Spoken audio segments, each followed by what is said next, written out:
What's up, y'all? Welcome back to Kelsey's Corner. I have a big announcement to make. If you haven't seen my last video where I talk about how my Instagram got shadow banned, you can go check that out. I'll link it up here.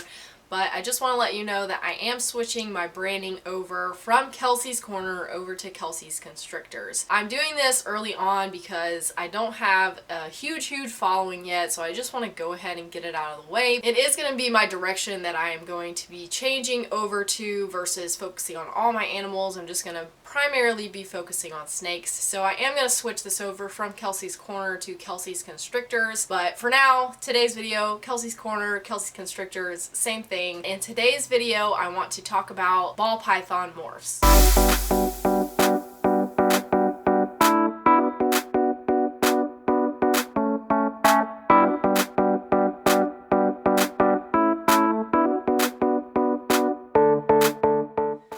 Video that I did on ball python genes did really well, so I wanted to do kind of a mini series talking about some different categories of ball python genes. The three different categories of ball python genes is dominant, codominant, and recessive. In today's video, I'm going to be focusing on dominant and codominant. So the main difference between dominant and codominant is with dominant, you cannot have a super form of that gene. So if I breed a normal to a normal, I'm not going to have a chance of super normals because it doesn't exist. Now with codominant genes such as banana, inchy, orange dream, black pastel, or cinnamon, there are super forms of these genes. So if you breed a cinnamon to a cinnamon, you do have a chance of getting a super cinnamon. I'll be honest with y'all, I don't remember that much from high school as far as the different genetics, the way they do genetics and the Punnett squares and stuff like that. If you really want to get in depth, there's a lot of research you can do online with it. Honestly, the Punnett squares kind of confuse me. If I really sit down and take the time to fill in each square and each individual possibility, then I can sit there and figure it out. But honestly, because of all the research that I've done on these morphs, I kind of have it all in my head of what the possibilities are for breeding each gene to each gene. So if you have the genes put in the correct category, it's pretty easy in your head to think, okay, is there a super form of this or is there not? So really what I've done is I've just memorized which genes are in which category, so it kind of helps me to visualize in the future of what something would be like. So I really wanted to do a screen recording so that I could show you live what this looks like, but I will add this screenshot here so that I can show you how I learned about all the different kinds of morphs and which category they fit in as far as the genes go. So as I touched on earlier, you can see there are literally hundreds of different kinds of ball python morphs, and you can see that everything is color-coded on the right side of each morph here. If you scroll down to the bottom of the page, it will give you a key to what each color means. So for dominant and codominant, you have the normal and the super form of it, and for recessive, you have yellow, orange, and pink for possible het,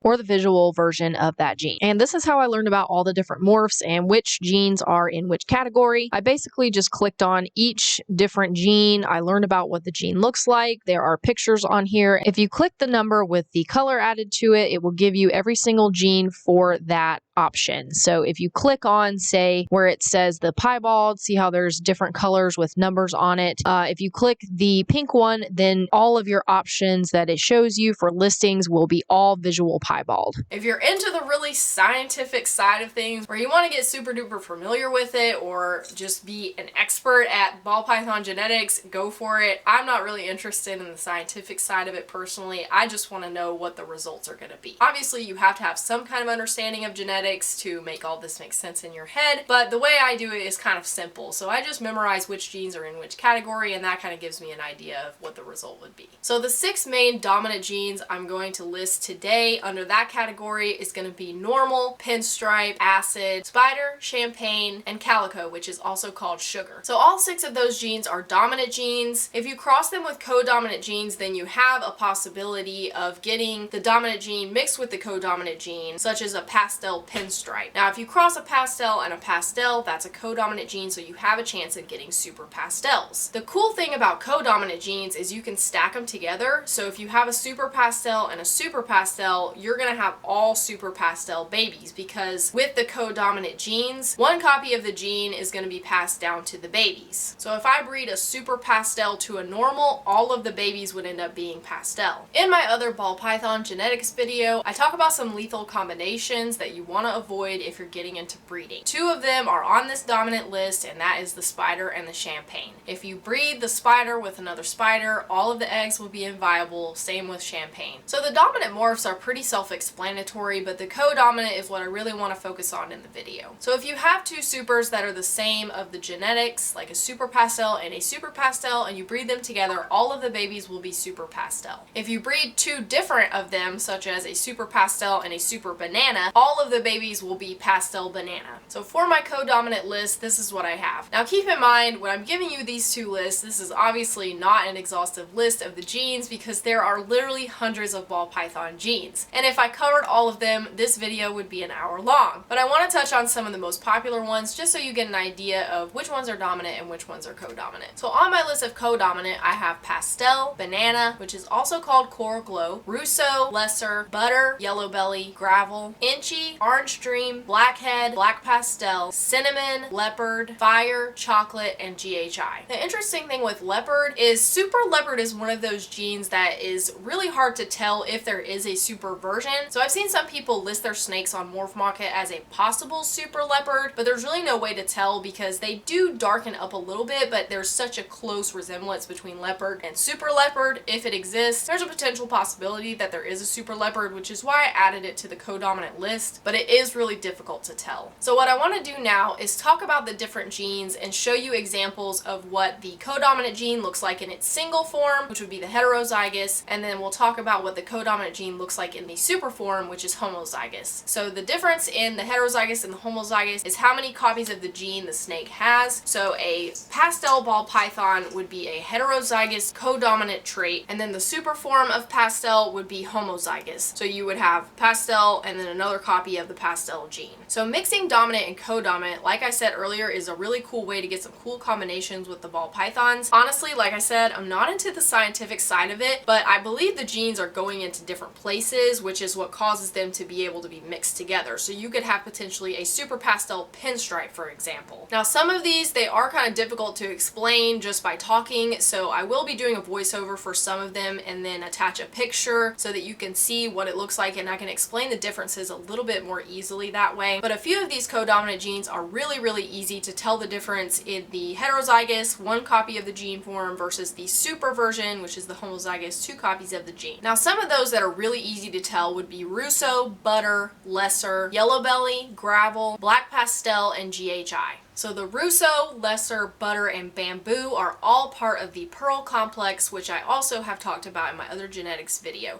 So if you mix any of those genes together, then you have a potential of getting a blue-eyed Lucy, which is an all-white snake with blue eyes. Now any combination of those co-dominant genes will work together. So you could have a lesser, a russo, a lesser, a butter russo, a lesser bamboo. They will all give you a chance of getting that blue-eyed Lucy. Black pastel and cinnamon are the next two that are really the easiest to tell if you have the super form of them. They also are interchangeable, so you could have a black pastel cinnamon, a super cinnamon, or a super black pastel. And all of those combinations will give you a chance to get an all black snake, which is super cool looking. Yellow belly and gravel are the next two that are really easy to tell what they look like in the super form. Personally, I have a really hard time remembering the super yellow belly versus the super gravel. So I did a little bit more research on the Freeway, Highway, Asphalt, Yellow Belly, and Gravel so that I could give you a little bit more accurate information.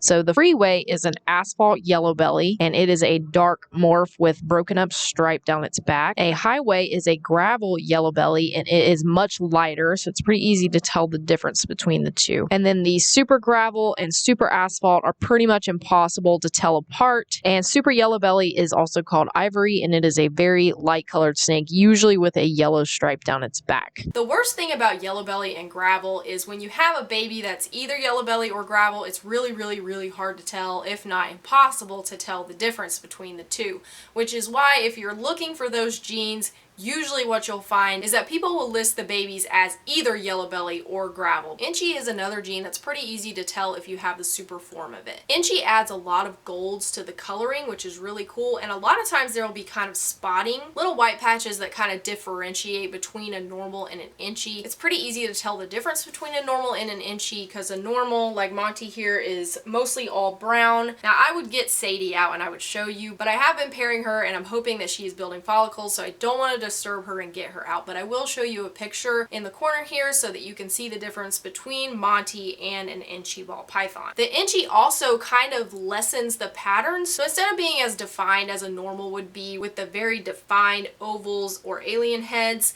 the inchy kind of takes away the pattern a little bit, so if you have a super inchy, it lessens the pattern even more, and it's really cool looking. Alright, so first we have the fire. Fire can be mistaken for pastel if they are not higher quality, or depending on where you get them from, they can be kind of interchangeable as far as how they look, but a fire in the super form, I believe it's part of the black-eyed leucistic complex, which gives it this look of the white snake with the black eyes. So a super fire is pretty cool looking. And up next we have Orange Dream, which very clearly is an orange hue to the morph, and a super Orange Dream gives even less pattern, more brightness, and I do believe that it does not fade out as much over age. Next up on our co-dominant morph list is the chocolate ball python, which as you can see is a little bit darker than a normal morph, but it does have very similar patterns. So it's more of a color morph than a pattern morph. And then with the super chocolate, you can see that there's a little bit less pattern, a little more pattern disruption, and the snake is quite a bit darker.